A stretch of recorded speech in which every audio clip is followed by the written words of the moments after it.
I'm Will Houchin with the Berkeley Institute for Arts Education and Special Needs, and today I'm here to talk to you a little bit about the Skoog.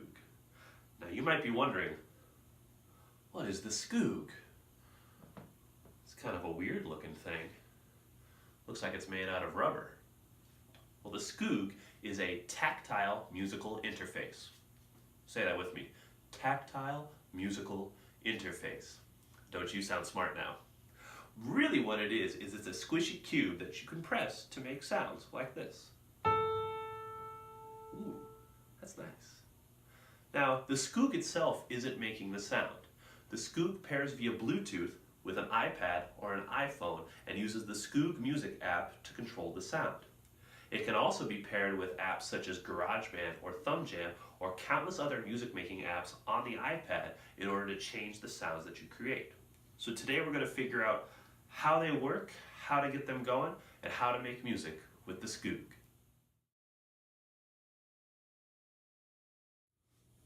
Let's go ahead and get started with the Skoog. I've got my Skoog here, I've got my iPad, and on the iPad is the Skoog Music app, and those are the three things that we're going to need to go ahead and get started. Now, to turn the Skoog on, I'm going to go under the Skoog, and I'm going to find the power button right there, and I'm going to tap it once real quick like that. You should see a green indicator light now has come on. It says the Skoog is on. If I tap that button again, it will now set it up to be paired via Bluetooth. I go over to my Skoog app, I tap the Skoog icon on the top left corner. I find my bold Skoog that says it's not connected. I tap on that, and in just a few seconds, they're paired. Now the first thing that the Skoog does when it pairs is it calibrates itself. It's important not to touch the Skoog while it's calibrating so that it can adjust properly so that when you play it, you don't run into any issues. If when you are playing it, it starts to respond funny or it's making sounds without being touched or not responding at all, just hit the calibrate button on the app and it'll sort of reset itself. Make sure that it's on a flat surface and not being touched or moved while that's happening. And now our Skoog is connected and ready to make some sounds. Just like that. Now let's try some of the sounds we can make with the Skoog app.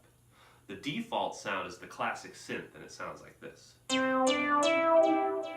But if we want to try something else, we go to the guitar icon in the top left and we look at our other options. We've got modulus, ice, moon synth, dubstep bass, car plus string, flute, the breath bass. I think I'm going to click on that breath bass.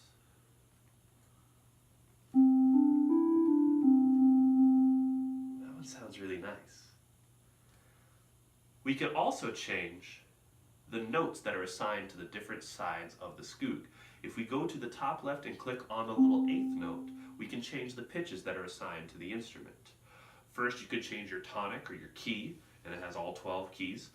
You can change the octave that the Skoog is in, so if we lower the octave, we get something that sounds like this. There's a lot of bass to it. But if we raise the octave, we get something that could sound like this. So really manipulatable. We can change the scale or the mode that the Skoog is just generally set in. It's currently set in major or Ionian, but we could put it in Dorian, Phrygian, Lydian, Mixolydian, or Aeolian. And if you really want to get specific with the notes you're using, you click on the Notes key down at the bottom, and you can individually map the different pitches to the different sides of the Skoog to fit whatever sort of piece of music that you're doing. It's really customizable and really versatile in that aspect. You simply go to the color that you want to change, and you slide up or down until you find the pitch that you want, just like that.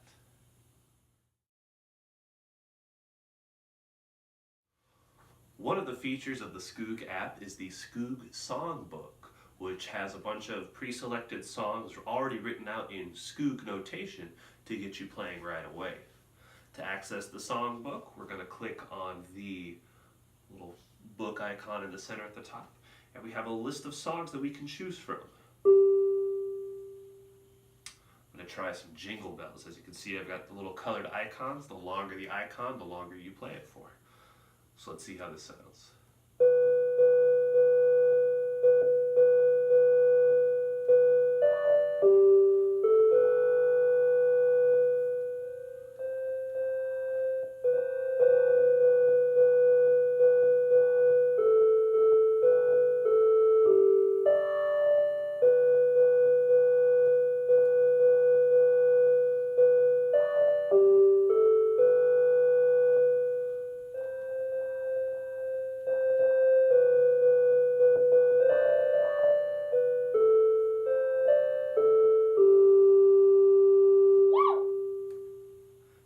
a little cheer when you play it all the way through.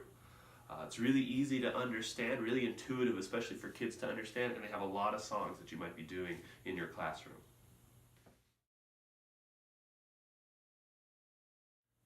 Another fantastic feature of the Skoog app is its play-along function, and that's accessed through the eighth notes with the little plus sign up here in the middle. Now, this play-along function will pull tracks from either your iTunes library that is on your iPad or your Spotify playlists that are also on this iPad. It will pull them into the app, it will auto-detect the key and auto-map the Skoog to put it in that key so you can play along. Obviously, some songs work a little bit better than others, but this is a great way to get students improvising along with music that they already know in a really, really, really low-risk environment. So I'm going to go into here, I'm going to go into one of my Spotify playlists that just has some 12-bar blues.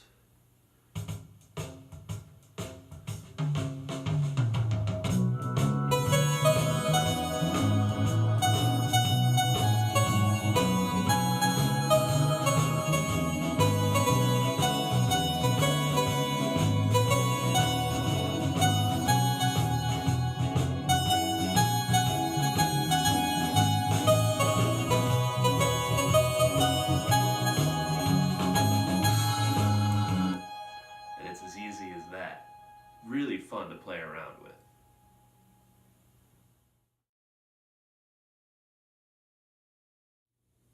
The Skoog is a very versatile instrument with just its standalone app. However, when we pair it with other music making apps on the iPad, we can really open up the possibilities.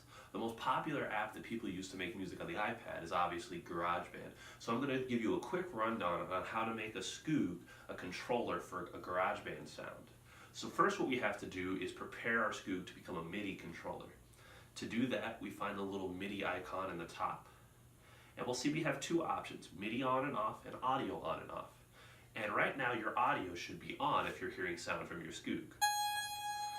So the audio refers to the audio coming out of the Skoog app. If we turn that off, no more sound is going to come from our Skoog, at least through the app.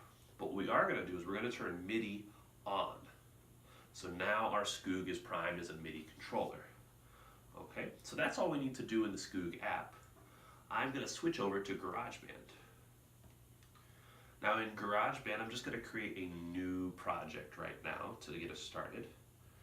And I'm going to start by using a keyboard because there's a lot of different keyboard sounds we can use and it's kind of fun to play around with. So we've got our keyboard set up. Now if I did this right, well, there's one more thing to check first, sorry. If we go up to the wrench in the top right corner of GarageBand, we're going to go down to Advanced. We need to make sure some settings are set up for us. The first setting you should see that is set up is that Run in the Background is on. Run in the Background is on. If that's off, just go ahead and click that on so it's ready to go. It might say, be careful about this. You're good to go. Then we also want to do Use with Music apps. Obviously the Skoog is a music app, so we click on that. And then we just want to double check that our Bluetooth MIDI device is down at the bottom. Double check that your Skoog is still showing up as connected. If it is, you're good to go. And fingers crossed, if we have our Running in the Background on, our Use with Music apps, and our Skoog is still connected, and our Skoog app is set up right, we should be able to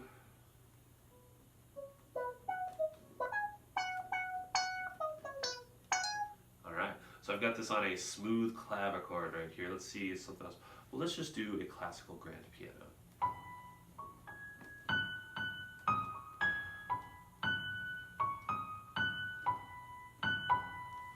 Now, the great thing about iOS 11 and the iPad, if you have it, is you can do multitasking.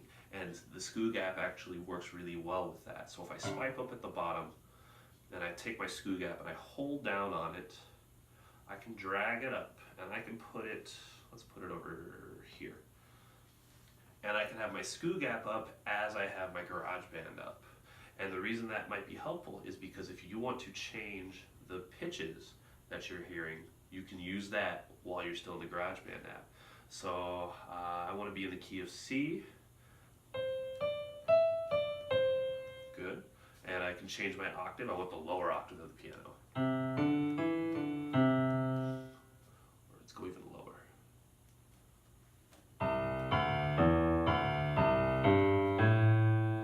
That's really cool.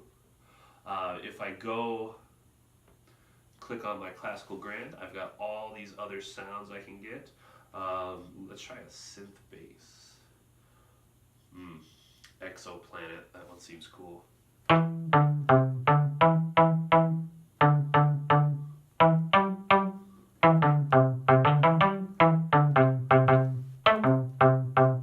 That's pretty cool. Synth pads, moonrise.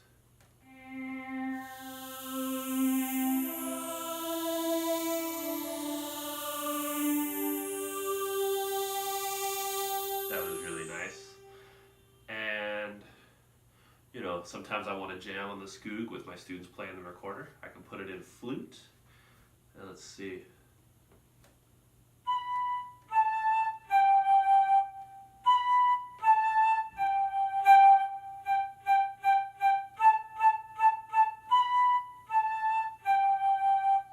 Pretty fun. So when you pair the Skoog with GarageBand, you've now opened yourself up to all these other sounds and all these other possibilities, and you can really start to play around and find a very unique voice for your Skoog. I hope this video has inspired you to check out the Skoog and see how it can best benefit your music program and your students. The best way to do that is to find one and play around with it and see how you can fit it in with your instruction. I think the only way to finish this video is with a little music from our friend Beethoven, and with the Skoog, of course.